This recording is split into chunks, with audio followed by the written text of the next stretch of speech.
নমস্কার। আশা করি সবাই ভালো আছেন। আমরাও ফিনল্যান্ডে ভালো আছি। সকাল থেকেই আজ আকাশটা গোমড়ামুখ করে রেখেছে। মাঝে মাঝে ঝিরঝির করে বৃষ্টি হচ্ছে। তারই মাঝে আমরা চলে এসেছি হেলসিঙ্কি সেন্ট্রালে। আজ এখানে রথযাত্রা উৎসব পালিত হচ্ছে। ওই যে সেবার মালমির ইস্কন মন্দিরে গৌর পূর্ণিমা উৎসবে গেছিলাম, সেই ইস্কন কর্তৃপক্ষই রথযাত্রার আয়োজন করেছেন। কাঠের তৈরি ছোট্ট রথটা সাজিয়েছে ভারী সুন্দর। আজ একটু একটু ঠান্ডাও পড়েছে, অনেকেই তাই বেরিয়েছে সোয়েটার পরে। আবার যেহেতু টুকটাক বৃষ্টি পড়ছে, তাই কেউ কেউ পরেছে রেনকোট।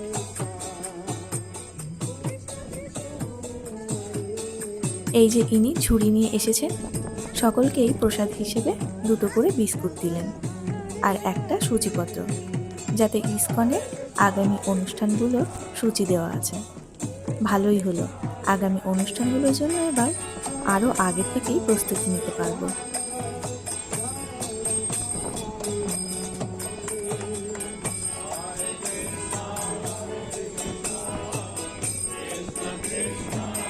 বেশ খানিকক্ষণ ধরেই এখানে খোল করতাল সহযোগে একটা সুন্দর এবং সুষ্ঠু অনুষ্ঠান হলো।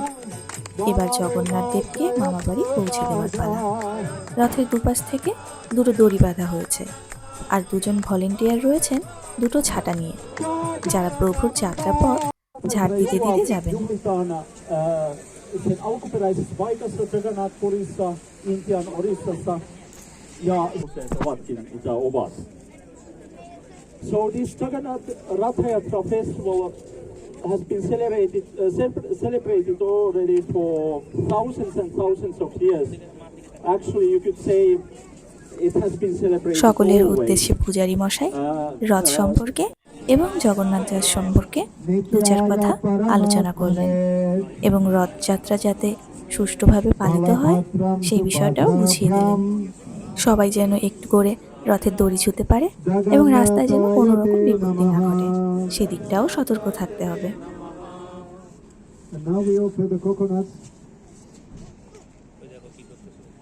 এবার যাত্রা শুরুর আগে প্রধান পূজারীগণ নারকেল ফাটিয়ে যাত্রার শুভ সূচনা করবেন। নারকেলের ওপর একটু কর্পূর জ্বালিয়ে প্রথমে আরতি করা হলো, তারপর প্রভুর সামনে তা ফাটানো হলো। সব নারকেলগুলোই বেশ জলপূর্ণ ছিল।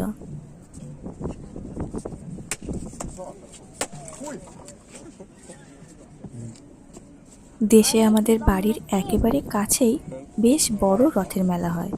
এত ভিড় হয় সেখানে, আমি কখনো রথের দড়ি টানতে পারিনি। এবার ফিনল্যান্ডে আমি কুনাল দুজনেই রথের দড়ি টানলাম।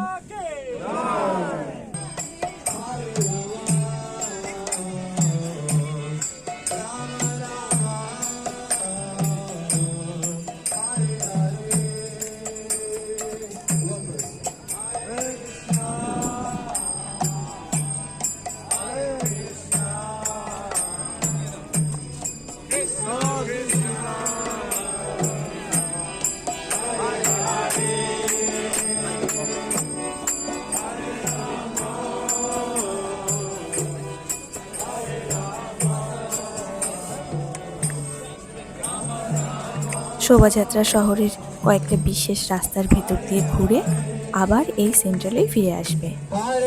এখানে সবার জন্য খিচুড়ি ভোগেরও ব্যবস্থা হয়েছে। খিচুড়ি সঙ্গে ছিল ঘরে পাতা টক দই, চাটনি আর পাঁপড়। রথের পাঁপড়, আহা! ফিনল্যান্ডে থেকেও রথের পাঁপড় পাচ্ছি।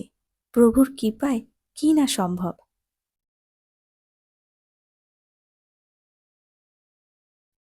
সকলে ভালো থাকবেন। ভিডিওটা ভালো লাগলে লাইক কমেন্ট করে জানাবেন। দেখা হবে আরও একটি নতুন ব্লগে।